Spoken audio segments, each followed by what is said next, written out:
Star Wars prequel trilogy is legendary for being hated in the Star Wars legacy. Great many reasons were given as to why the prequels suck, and I disagree with these reasons. In this video, I'm going to attempt to explain the true reasons why people hated the prequels, and now that is starting to change. There's a reason for it. It's all by design. The first reason why people actually like the original trilogy better than the prequel trilogy, it is because the original trilogy is a very uplifting trilogy of films. They have a lot of triumphs against the Empire. It happens twice, in A New Hope and in Return of the Jedi. Yes, they fail in Empire, but even still, in Empire there's a lot of hope. Meeting Yoda, having another ally with Lando. The original trilogy films are very uplifting. Them blowing up the Death Star. There's a lot of positive messages in the original trilogy that give people hope. That when people band together, good things will happen against tyranny. The prequel trilogy is meant purposefully to challenge Star Wars fans. The prequel trilogy is like the opposite. Every film, things get darker and worse for our heroes, and the final conclusion is the birth of Darth Vader. The prequels are meant to be a painful experience. There's lots of scenes and lots of dialogue that are supposed to be painful, especially in Attack of the Clones. A lot of people hate Attack of the Clones, and I have my own gripes with it too. But these reasons are kind of silly that people talk about in Attack of the Clones, in this whole thing of they hate how the dialogue is so cringy. Cringy in the sense that it's painful to listen to the arguments of Obi-Wan and Anakin, and the drama between Anakin and Padme, and stuff like that. Listen, guys, it's supposed to be painful. It's meant to be painful. You're not supposed to enjoy it like the kind of uplifting stuff that was in the original trilogy. So a lot of the stuff you see, especially in Attack of the Clones, it's doing its job well. A lot of people critique it because they think that the acting is bad, but it's really not the acting that's bad. It's a mystery for fans to figure out why it's so bad. It's not the acting. It's just that it's painful to sit through, and it's meant to be painful. The prequel trilogy is a saga about sorrow, and about how there's a little light of hope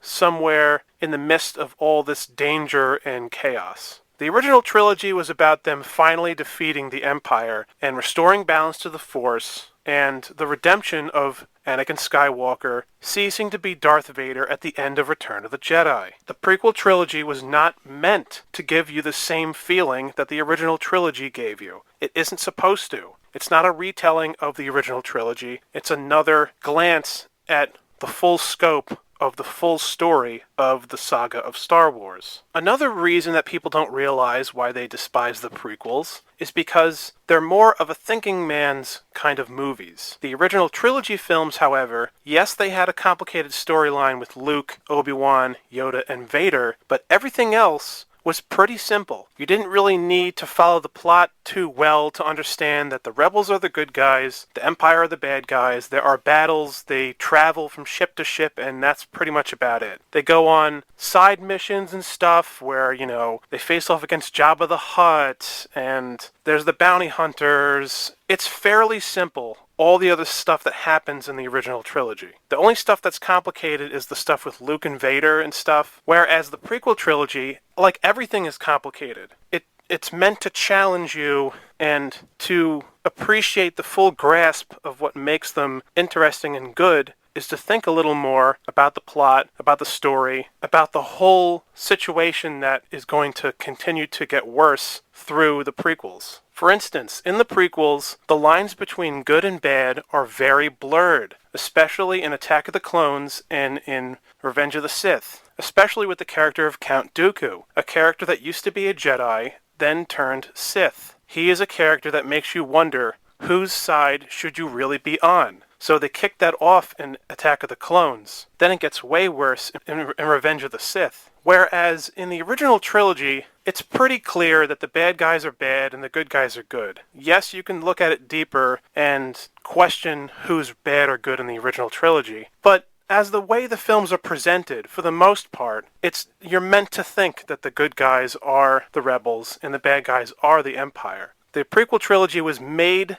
by design to make you question the motives of the Jedi and the motives behind the Sith. This adds a complex layer to Star Wars that's pretty interesting. That doesn't have to mean that it's bad, just because it's less simple. Another pretty silly reason why people despise the prequels is because they feel that they turned the Jedi into hypocrites, that the Jedi were turned into these weird, cold, manipulative people who didn't go by their code of honor and stuff like that. Sorry, guys, but this kind of hypocrite stuff of the Jedi also was present in the original trilogy. In The Empire Strikes Back, when Luke wants to go to Cloud City to rescue Han, Leia, Chewbacca, the droids, Yoda tells him to not go. Yoda basically is like, ignore them, stay here, and don't rescue them. But I thought the Jedi was supposed to be selfless. I thought that they were supposed to be these people that had a code of honor, and they were all about rescuing people, saving lives, and doing the right thing when things got tough.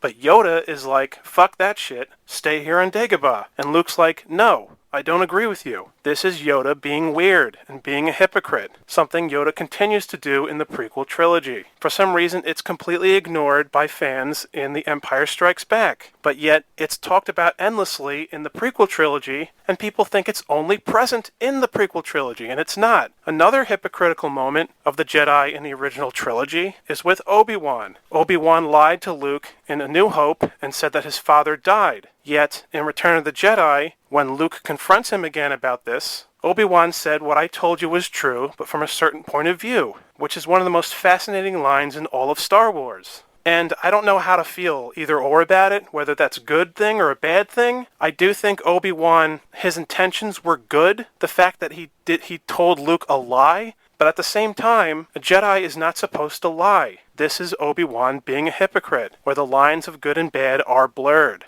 And yes, the Jedi do the same thing. They lie in the prequel trilogy. In Revenge of the Sith, when Obi-Wan and the Council asks Anakin to spy on Palpatine. And Anakin says to Obi-Wan, what you're asking of me is to be dishonest. And Obi-Wan basically is just like, well, we're at war, so, they're desperate. What the original trilogy shows, along with the prequel trilogy, is that the Jedi's code of honor changes in times of great desperation. Whether you think this is good or bad is really not the point. The point is, the Jedi were always consistent in both trilogies. It's not like the Jedi suck in the prequel era and they're not wise. In the original trilogy, the Jedis are wise and they're amazing. Nope, not true. And yes, as you can see, Obi-Wan was the same person that was dishonest in both trilogies with these two examples I gave. Another complaint about the prequels, and this one I will half agree with, is there's too much political dialogue in the prequel trilogy. It's true they went a little too heavy on it, but you did need to have some political stuff in the prequel trilogy because they were trying to show you a very powerful message of how corrupt politics can become in our society. Just like how the original trilogy was a reflection of the Vietnam War, the prequel trilogy was a reflection of the Iraq War in the early 2000s. This, in some ways, makes it deeper than the kind of stuff you see in the original trilogy. A lot of Star Wars fans kind of view the films and the franchise as like a religion, and people don't like when your morals are questioned. People don't like when the lines of bad and good are blurred. People find that uncomfortable. People don't like this idea that they viewed the Jedi as this wholesome virtues of good people that had a code of honor. They now have to question everything that they thought and believed about Star Wars, when a lot of fans felt like it just should have been left alone for what Star Wars as the trilogy was, without any more stuff convoluting Star Wars. The problem with this notion is that a lot of people of the old fans never realized that the original trilogy was already convoluted. It was already complex. The prequel trilogy just made things more complex. That's not necessarily a bad thing. It's interesting. And I think it's kind of fun. But it was met with intense hatred and vitriol. And the prequel trilogy was viewed as a failure in the eyes of especially the 80s kids. which then influenced the 90s kids, which then influenced the 2000s kids. As I can see, a lot of 2000s kids still love the prequel trilogy. When the prequel trilogy was completed, instead of Star Wars fans coming together and discussing what the truth of Star Wars was the whole time all the films existed, instead, the original trilogy fans butted heads with the prequel trilogy fans. These prequel films were supposed to bring Star Wars fans together, not separate them. Kind of ironic. It's like the story of the Sith and the Jedi. George didn't ruin Star Wars. He was explaining and exposing the full scope of what Star Wars always was, and it made people uncomfortable. I think people liked it better when they thought what they believed as presented in the original trilogy. That the original trilogy was simple, yet complex, and it had a better balance compared to the prequel trilogy. But the original trilogy never actually had a balance. It only came across that it had a balance between good and evil, because you only got to see 3 parts of the 6-part story. Once you see episodes 1, 2, and 3, now you start to see just how blurred the lines are between good and evil throughout the whole saga. So I don't think it ruins Star Wars, it just breathes more depth into Star Wars, which shouldn't be viewed as a negative. Great art is stuff that challenges you and doesn't necessarily give you everything you want all the time. One thing I will agree with fans about, though, is that I think the characters in the original trilogy are better than the characters in the prequel trilogy. Especially, like Luke, Han, Leia, Chewie, the droids. They spoke to each other like in a casual sense, in a way where they really felt like they were all thrown into danger and they were figuring out what this life of what a Star Wars life would be under the hands of the terror of the Empire. So it was relatable. I think the prequel trilogy is also relatable in the fall of Anakin Skywalker, how conflicted he is. Also, the political storylines of the prequel trilogy are relatable to us as well. But I will concur that that's something the prequel trilogy struggles with, is the characters act more serious in how they talk and stuff in the prequel trilogy. Very, very serious. Especially Padme in A Phantom Menace, Qui-Gon, Obi-Wan, the Jedi themselves, the Senate, all the characters act very serious. Whereas in the original trilogy, it feels more lighthearted in how the characters talk to one another, including the villains. I think that was a misstep by George, and he lost a key element that what made the original trilogy so great was the relatable characters and how they talked to one another, and how you could see yourself being Han Solo, or, all those kind of characters. Even 3PO, I think the misstep came from George was focusing so much attention on the fall of Anakin Skywalker in all 3 movies that a lot of the other stuff that we love about Star Wars, it wasn't focused on as much, like the characters, for instance. But that doesn't mean the characters in the prequel trilogy are bad or unentertaining. They are still cool, all those prequel trilogy characters, and they're still relatable, just in ways that make you feel uncomfortable, like the hypocritical nature of the Jedi and how the Sith are and stuff like that.